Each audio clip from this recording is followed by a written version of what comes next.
निगाहों में मंजिल थी, अरे निगाहों में मंजिल थी, गिरे और गिरकर संभलते रहे। हवाओं ने बहुत कोशिश की, अरे हवाओं ने बहुत कोशिश की, मगर चिराग आंधियों में भी जलते रहे। हेलो दोस्तों, आप सभी का स्वागत है आपके अपने यूट्यूब चैनल ऑपरेशन विजय में। दोस्तों मैं हूं अखिलेश यादव। जैसा कि अर्थमेटिक का हम लोग एक सीरीज स्टार्ट किए हैं दोस्तों, कि एकदम बेसिक से हर एक एग्जाम कवर होते चले जाएं आपके, तो एकदम बेसिक से स्टार्ट किए हैं। वो पहला चैप्टर जो है जहाँ से स्टार्ट किया हमने सीरीज, नंबर सिस्टम है दोस्तों। एकदम बेसिक से शुरुआत किए हैं कि आपका कोई भी एग्ज़ाम हो, आपको कुछ नहीं आता है मैथ में, तो मैं गारंटी देता हूं कि इसके बाद आपको ज़िंदगी में कभी पढ़ने की आवश्यकता नहीं होगी। तो आज इसका दूसरा लेक्चर है। इसके पहले इस पर एक लेक्चर हो चुका है दोस्तों नंबर सिस्टम पे, तो नहीं देखें तो उसका लिंक डिस्क्रिप्शन में दिए हैं, जाके वहाँ से देख लीजिएगा। आज का टॉपिक होगा नंबर सिस्टम यानी संख्या पद्धति के अंतर्गत कि अभाज्य संख्याएं क्या होती हैं, अभाज्य संख्या यानी कि प्राइम नंबर क्या होता है, ऋण संख्या क्या होती हैं, ये सारी की चीज़ें हम लोग देखेंगे। क्योंकि ये क्वेश्चन बहुत ज़्यादा पूछा जाता है, 2 से 3 क्वेश्चन पूछ देता है कि अभाज्य गुणनखंडों की संख्या बताइए, या अभाज्य संख्याओं का योग बताइए। ये बहुत ज़्यादा पूछा जाता है। CGL CHSL कोई भी एग्ज़ाम हो जिसमें मैथ आते हैं तो यहाँ से हर एक एग्ज़ाम में आता है। देखिए जैसे आज पहला टॉपिक है दोस्तों इसमें कि अभाज्य संख्या जिसे कहते हैं दोस्तों, या एक और नाम से अभाज्य संख्या को जानते हैं, कभी कभी ऋण संख्या के नाम से दे देता है, ऋण संख्या। अब इसको अंग्रेजी में सिर्फ एक ही नाम से जानते हैं, क्या होता है, प्राइम नंबर। ठीक। अब देखिए ये होता क्या है, अभाज्य संख्याएं क्या होती हैं, वे संख्याएं जिनका गुणनखंड केवल एक हो और वे स्वयं हो, वे अभाज्य संख्याएं कहलाती हैं या ऋण संख्याएं कहलाती हैं। या दूसरे तरीके से ये भी कह सकते हैं कि ऐसी संख्याएं जिनका गुणनखंड सिर्फ 2 हो, पहला एक दूसरा वे स्वयं, तो वे कैसी संख्याएं होंगी, अभाज्य संख्या या ऋण संख्या। जैसे मान लीजिए आपके एग्जाम्पल के थ्रू पे, जैसे मान लीजिए 2 हो गया, 3 हो गया, 5 हो गया, 7 हो गया, फिर उसके बाद जो है 11 हो गया। 9 यहाँ पर नहीं होगा, क्यों, 9 का गुणनखंड करेंगे तो 1 आएगा, फिर 3 आएगा, फिर ये 9, यानी कि 9 जो है किससे किससे कट रहा है, 1 से कट रहा है, 3 से कट रहा है, और 9 से तो 9 स्वयं कट रहा है। आई बात समझ में। तो यानी कि यहाँ पर 9 आपका अभाज्य संख्या नहीं है। तो यहाँ पे देखिए 2 कैसे है, 2 का गुणनखंड 2 किस किस संख्या से कटेगा, एक तो 1 से कट जाएगा, एक स्वयं से कटेगा। ठीक। तो उसी तरह ये 3 भी है जो कि जो है 1 से कटेगा और स्वयं से कटेगा।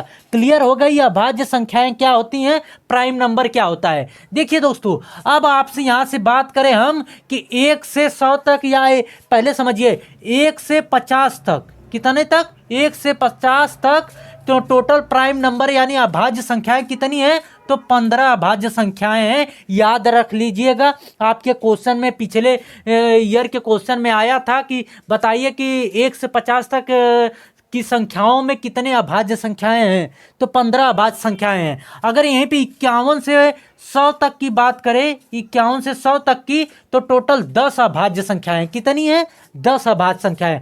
अब यहाँ पे समझिएगा, अगर 1 से 100 तक की बात करें, 100 तक की अभाज्य संख्या, तो टोटल ये दोनों जोड़ देंगे यानी 25 अभाज्य संख्या होगी, यानी प्राइम नंबर होंगे। क्लियर हो गई सारी चीजें कि 1 से 50 तक में कितने होते हैं, 1 से 100 और 1 से 51 से 100 तक 10 होते हैं प्राइम नंबर, और 1 से 100 तक जो है 25 होते हैं। क्लियर हो गया सारी चीजें। तो आप देखिए यहाँ ये तो अभाज्य संख्या हो गई। अब भाज्य संख्या क्या होती है वो समझते हैं। भाज्य संख्याएं वे कहलाती हैं जिनके गुणनखंड 1 से अधिक हों। 1 से क्या, 2 से अधिक। इसमें देखिए अभाज्य संख्याओं के सिर्फ 2 गुणनखंड होते हैं, एक होता है, दूसरा स्वयं। लेकिन भाज्य संख्याओं का मेरे भाई 1, 2 से अधिक गुणनखंड होते हैं। जैसे देखिएगा भाज्य संख्या, जिसे अंग्रेजी में कहते हैं दोस्तों कंपोजिशन नंबर, भाज्य संख्या। देखिए कंपोजिशन नंबर, कंपोजिशन नंबर। देखिए ये क्या होता है, हमने कहा कि ऐसी संख्याएं जिनके गुणनखंड जो है कितने हो, कहेंगे मास्टर 2 से अधिक। जैसे मान लीजिए 4 है आपका, 4 का गुणन ये किन किन संख्याओं से कटेगा, कहेंगे मास्टर 1 से कटेगा, 2 से कटेगा और 4 से तो स्वयं 4 तो कटेगा ही। समझ गए ना। तो यहाँ पे ये देखिए ये 4 ऐसी संख्या है जो 2 से अधिक संख्याओं से कट रही है। उसी तरह आपके 6 ले लीजिए, तो 6 ऐसी संख्या है, देखिए 1 से कटेगा, 2 से कटेगा, 3 से कटेगा और 6 से तो स्वयं 6 कटेगा ही। तो यहाँ पे आप समझ गए भाज्य संख्या यानी कि कंपोजिशन नंबर क्या होता है। सबसे ज़्यादा अभाज्य संख्याओं से प्रश्न पूछा जाता है, इससे कम पूछा जाता है। सिर्फ जान लीजिए कि भाज्य संख्या क्या होती है। क्लियर हो गई। अब हम लोग समझते हैं अभाज्य संख्या क्या होती है, जिसे अंग्रेजी में कहते हैं को प्राइम नंबर। देखिएगा अभाज्य संख्या, सह अभाज्य संख्या, को प्राइम नंबर, को प्राइम नंबर।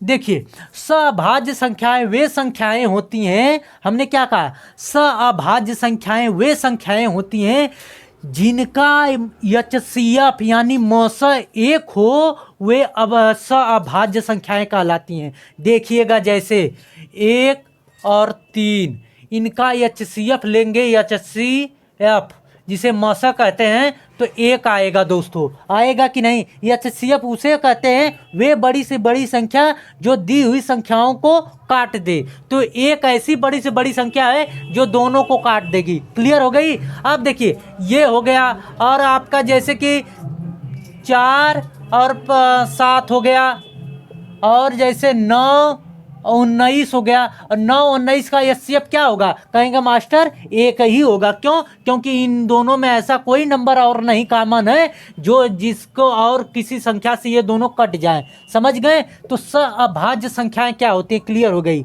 अब हम लोग समझते हैं दोस्तों जुड़वा अभाज्य संख्या क्या होती है, ट्विन प्राइम नंबर। चैनल पे नए हैं दोस्तों तो सब्सक्राइब कर लेना और बेल आइकन को दबा लेना कि आने वाले वीडियो का नोटिफिकेशन आपको मिलता रहे। ये समझ लीजिए कि ट्विन प्राइम नंबर क्या होता है, यानी कि जुड़वा अभाज्य संख्या क्या होती है। उसके बाद हम लोग चलते हैं क्वेश्चनों पर। जुड़वा अभाज्य संख्या देखिए जिसे कहते हैं दोस्तों twin prime number, twin prime number. देखिए ये क्या होता है ट्विन प्राइम नंबर। देखिए इसमें आपके आते हैं ऐसी संख्याएं, ऐसी 2 संख्याएं जिनमें अंतर कितने का हो, 2 का हो। कितने का अंतर हो, 2 का हो, तो वे ट्विन प्राइम नंबर कहलाते हैं, यानी जुड़वा अभाज्य संख्याएं कहलाती हैं। देखिएगा जैसे 3, 5। अब देखिए 5 और 7। अब यहाँ पे आप कहेंगे कि 9 और 11, तो ये नहीं होगा। क्यों, क्योंकि 9 आपका अभाज्य संख्या नहीं है। अब बोलो है कि नहीं, कहेंगे मास्टर बिल्कुल नहीं है। अभी हमने आपको बताया कि 9 अभाज्य संख्या नहीं है। इसका ये किन किन संख्याओं से कटेगा, 1 से कटेगा, 3 से कटेगा और 9 से तो कटेगा ही। तो यहाँ पे देखिए 11 और 13। देखिए इन दोनों जितने हमने लिखा है संख्याएं, इन दोनों में संख्याओं में, सभी संख्याओं में अंतर जो है 2-2 का अंतर है। कितने का अंतर है, कहेंगे मास्टर 2-2 का अंतर है। और देखिए और इनके अंतर 2-2 का है, और ये अलग अलग एक प्राइम नंबर है। तो हम कहेंगे कि ये ट्विन प्राइम नंबर यानी कि जुड़वा अभाज्य संख्याएं कहलाएंगी। समझ गए कि अभाज्य संख्या क्या होती है, अभाज्य संख्या क्या होती है, जुड़वा अभाज्य संख्या क्या होती है, ये सारी चीजें समझ गए। अब हम लोग चलते हैं दोस्तों क्वेश्चनों पे। तो देखिए कितने आसानी से हर क्वेश्चन का आंसर आप लोग देंगे। देखिए दोस्तों आपके सामने ये क्वेश्चन दिया गया है, अभी हमने जो बताया है उससे रिलेटेड ये क्वेश्चन है। क्या दिया है, 8 के पावर 20 गुणे 15 के पावर 24 गुणे 7 के पावर 15 का कुल ऋण गुणनखंड बताइए। तो देखिए ये क्वेश्चन सीजीएल का आया हुआ है, तो यहाँ पे ऋण दिया है, चाहे अभाज्य संख्या दे, दोनों का चीज है, दोनों का मान एक ही होता है, जिसे अंग्रेजी में कहते हैं प्राइम नंबर। समझ गए। तो देखिए पहले इसको लगाएंगे कैसे दोस्तों, तो ऋण गुणनखंड का है, तो पहले इसको छोटे से छोटे इतने नंबर में तोड़ डालिए कि उसके बाद कुछ बचे नहीं। तो इसको तोड़ेंगे तो क्या आएगा, 2 के पावर में 3 लिख सकते हैं 8 को, कहेंगे मास्टर बिल्कुल लिख सकते हो। और इसके पावर में 20, ये गुणे में। अब 15 को क्या लिख सकते हैं, 5 गुणे 3 लिख सकते हैं, कहेंगे बिल्कुल। अब इसके पावर में 24 गुणे 7 के पावर में दोस्तों 15। अब कोई ऐसा नंबर है जो टूटने लायक है, कहेंगे मास्टर बिल्कुल नहीं। तो ये देखिए 2 के पावर में 3 के टोटल के पावर में क्या है, 20 है। तो ये जब खुलेगा दोस्तों तो ये जाके इसमें मल्टीप्लाई होगा, यानी 2 के पावर में 60 गुणे, अब ये क्या हो जाएगा, 5 के पावर में 24 गुणे 3 के पावर में 24 होगा कि नहीं। ये अलग अलग मल्टीप्लाई इस तरह हो जाएंगे। और गुणे में 7 के पावर में 15। अब ये हो गया। तो यहाँ आपसे क्या पूछा है, ऋण गुणनखंडों की संख्या पूछा है। तो देखिए कैसे लिखेगा, ऋण गुणनखंड या कहे अभाज्य गुणनखंड, अभाज्य गुणनखंड, गुणनखंड खंडों की संख्या बराबर क्या करेंगे, जितने पावर है मेरे भाई वही सब आपस में जोड़ लीजिए। अभाज्य गुणनखंडों की संख्या बराबर देखिए क्या जोड़ेंगे, 60 प्लस 24 प्लस 24 प्लस 15। यहाँ पे इसीलिए हमने कहा शुरू में कि इसको जितने छोटे से छोटे नंबर में हो तोड़ डालिए। जैसे इसको तोड़े थे इस तरह आया, फिर इसको तोड़े थे इस तरह आया, फिर इसको तोड़े थे देखिए इस तरह फॉर्म में टूटा। ये तो पहले से था, 7 को और किसी संख्या में हम नहीं तोड़ सकते। तो यही आप पावरों को जोड़ देंगे तो ये अभाज्य गुणनखंडों की संख्या आ जाएगी। तो देखिए ये 24 24 48 ये जोड़ेंगे तो 63 आएगा, 63 60 जोड़ेंगे दोस्तों तो 123 आएगा। यानी सॉरी, अभाज्य गुणनखंडों की संख्या कितनी आ गई, 123 आ गई। और दूसरा इसमें क्या क्वेश्चन पूछता है, अभाज्य भाजकों की संख्या, भाजकों की संख्या बराबर। तो अब देखिए सॉरी, अभाज्य भाजकों की संख्या उसे कहते हैं दोस्तों कि इस संख्या में, इस गुणनखंड में कितने प्रकार की संख्याओं का मल्टीप्लिकेशन किया गया है वही जोड़ के वही लिख देंगे, वही अभाज्य भाजकों की संख्या आ जाएगी। वो एकदम सरल है।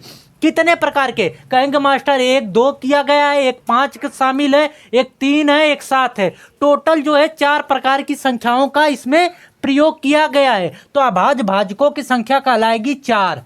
क्लियर हो गई सारी चीजें। अभाज्य गुणनखंडों की संख्या पूछेगा तो पावरों को जोड़ेंगे, अभाज्य भाजकों की संख्या पूछेगा तो जितने नंबर शामिल रहेंगे गुणनखंड में उन संख्याओं को जोड़ के लिख देंगे। जोड़ के मतलब कि कितने संख्या शामिल है उतने संख्या लिख देंगे, यानी 4 संख्याएं शामिल थे तो 4 संख्याएं यहाँ पे लिख देंगे। चलते हैं दोस्तों अगले क्वेश्चन पे हम लोग। दोस्तों आपके सामने ये क्वेश्चन दिया गया है कि 3.5 के पावर में 12 गुणे 2.7 के पावर में 10 गुणे 10 के पावर में 25 ऋण गुणनखंडों की संख्या आपसे पूछा है। तो देखिए इसको आप आसानी से तभी लगा सकते हैं जब ये डेसिमल हट जाए। तो इसको डेसिमल हटाने के लिए क्या कर सकते हैं, 35/10 कर सकते हैं तो डेसिमल हट जाएगा। पावर में 12 गुणे यहाँ पे 27/10 कर देंगे तो ये भी डेसिमल हट जाएगा। पावर में 10 गुणे यहाँ पे 10 के पावर में 25 है। अब देखिए यहाँ पे इसको क्या लिख सकते हैं दोस्तों कि 3 गुणे 5 लिख सकते हैं, कहेंगे मास्टर बिल्कुल। यानी 3 के पावर में 12 गुणे 5 के पावर 3 के 7 5 35, 7 5 35 को 7 गुणे 5 लिख सकते हैं, कहेंगे बिल्कुल। तो 7 के पावर 12 गुणे 5 के पावर में 12 बटे में 10 के पावर में 12। ये चीज़ें समझे, इसको तोड़े हैं तो 7 गुणे 5 में आया है तो दोनों के पावर में ये चीज़ें चली जाएंगी ना। अभी हमने आपको शुरू में बताया था ये गुणे, ये 27 है दोस्तों। तो 3 के पावर में 3 के पावर में 10 कर सकते हैं, कहेंगे मास्टर बिल्कुल कर सकते हो। 27 को लिख सकते हैं ना 3 के पावर में 3 और ये पावर में 10 है ही, और इसके बटे में ये 10 के पावर में 10 गुणे ये 10 के पावर में 25 दोस्तों। अब देखिए ये यहाँ से और ये दोनों को जोड़ेंगे तो 10 और 12 कितना आएगा, 22। तो यहाँ से 22 कट जाएगा तो यहाँ पे बचेगा क्या, कहेंगे मास्टर 10 के पावर में 3 बचेगा। बचेगा कि नहीं, यहाँ पर बचेगा। ये 25 है, ये इन दोनों पावरों को जोड़ेंगे तो 22 आएगा, और 22 से 25 कटेगा तो 3 यहाँ पे बचेगा। अब देखिए इसको तोड़ दीजिए अपने आप में, 7 के पावर में 12 गुड़े 5 के पावर में 12 गुड़े, ये क्या हो जाएगा, ये खुलेगा तो इसका मल्टीप्लिकेशन इसमें हो जाएगा तो 3 के पावर में 30 गुड़े में, और इसका क्या हो जाएगा, ये हो जाएगा दोस्तों 5 के पावर में 3 गुड़े 2 के पावर में 3। 10 को 5 गुड़े 2 लिख सकते हैं, 5 गुड़े 2 के पावर में 3, तो इसको अलग अलग 5 के पावर में 3 2 के पावर में 3। अब हमने यहाँ पे पूछा क्या है, ऋण गुणनखंडों की संख्या यानी अभाज्य गुणनखंडों की संख्या आपसे पूछा है। तो जितने पावर में संख्याएं हैं सभी को आपस में जोड़ दीजिए। अभाज्य गुणनखंडों की संख्या बराबर क्या होगा, देखिए ये 12 12 24, फिर इसको जोड़ेंगे, फिर 30 6 6 कितना हो जाएगा, ये टोटल 60 आएगा कि नहीं, 12 12 24 6 30 30 30 60, यानी अभाज्य गुणनखंडों की इन संख्या में कितने संख्याएं हैं, कहेंगे मास्टर 60 हैं, कितने 60। अगर अभाज्य भाजकों की संख्या पूछे तब यहाँ पे कैसे लगाएंगे, तो अभी हमने आपको बताया कि कितने प्रकार की संख्याओं का इसमें मल्टीप्लिकेशन किया गया है, वही अभाज्य भाजकों की संख्या होगी। देखिए 1 प्रकार की, 2 प्रकार की और 3 प्रकार की, इन दोनों का नहीं शामिल करेंगे क्योंकि इनको तो शामिल कर चुके, 1 प्रकार की, 2 प्रकार की, 3 प्रकार की, 4 प्रकार की, ये 5 शामिल नहीं होगा, एक बार 5 ले चुके हैं, तो टोटल 4 प्रकार की भाजकों की संख्या है। और लेकिन अभाज्य गुणनखंडों की संख्या पूछे तो पावरों को जोड़ देंगे तो यहाँ पे आपका आ जाएगा। चलते हैं दोस्तों अगले क्वेश्चन, इस वीडियो का लास्ट क्वेश्चन है। तो 8 के पावर में 25 के बटे 3, 15 के पावर में 32 बटे में 6 के पावर में 12 में ऋण गुणनखंडों की संख्या। तो पहला काम का क्या करेंगे, इसको छोटे पावरों में तोड़ दीजिए, तो इसको तोड़ेंगे तो क्या आ जाएगा, 2 के पावर में 3 के पावर में 25 के बटे में 3 करेंगे। इस तरह इसको 8 को 2 के पावर में 3 करेंगे, कहेंगे मास्टर बिल्कुल। यहाँ पे देखिए ये 5 के पावर में 32 गुड़े 3 के पावर में 32 कर सकते हैं कि नहीं, कहेंगे बिल्कुल। 5 3 15, इसको तोड़ेंगे तो इसमें टूटेगा, और अलग अलग करेंगे तो 5 के पावर में 32 3 के पावर में 32 बटे में, और ये 6 को क्या लिख सकते हैं, 3 के पावर में 12 गुड़े 2 के पावर में 12 लिख सकते हैं कि नहीं, 2 के पावर में 12 होगा। अब देखिए ये 3 के पावर में 12, ये 32 है दोस्तों, 3 के पावर में यहाँ पे ये 32 रहेगा ना, दोनों के पावर में समान रहेगा क्योंकि इन्हीं का तो मल्टीप्लिकेशन ये हुआ है। तो ये देखिए इससे यहाँ पे कट गया तो 3 के पावर में बच गया आपका 20 बचा ना, 32 में से 12 निकालेंगे तो 20 ही बचेगा। अब यहाँ से देखिए इसको 3 से ये 3 कट जाएगा, ये जानते हैं, ये इसके साथ मल्टीप्लिकेशन है 25 में, तो ये ऊपर से ये नीचे वाली संख्या कट जाएगी, तो ये 2 के पावर में 25 बचा, तो 2 के पावर में 12 से 2 के पावर में 25 काटेंगे तो क्या बचेगा, कहेंगे मास्टर 2 के पावर में 13 बचेगा। अब देखिए दोस्तों कितना टोटल संख्याएं बच गई, 2 के पावर में 13 गुड़े 5 के पावर में 32 गुड़े 3 के पावर में 20। तो अभाज्य भाजकों की गुणनखंडों की संख्या पूछा है, तो पावरों सबको जोड़ दीजिए, 13 प्लस 32 प्लस 20, तो कितना आएगा, कहेंगे मास्टर इन दोनों सभी को जोड़ोगे तो ये 65 आएगा। कितने आएंगे, 65 आएगा। तो ये अभाज्य गुणनखंडों की संख्या आपको यहाँ पे पता चल गई। तो इस तरह हर एक क्वेश्चन का आप आसानी से आंसर दे सकते हैं। चैनल पे नए हैं दोस्तों तो सब्सक्राइब कर लेना और बेल आइकन को दबा लेना कि आने वाले वीडियो का नोटिफिकेशन आपको मिलता रहे। अगर वीडियो बेहतर लगे दोस्तों, समझ में आई हो तो इसे लाइक करिएगा और दोस्तों के बीच में शेयर करिएगा। मिलते हैं दोस्तों नेक्स्ट वीडियो में। जय हिंद।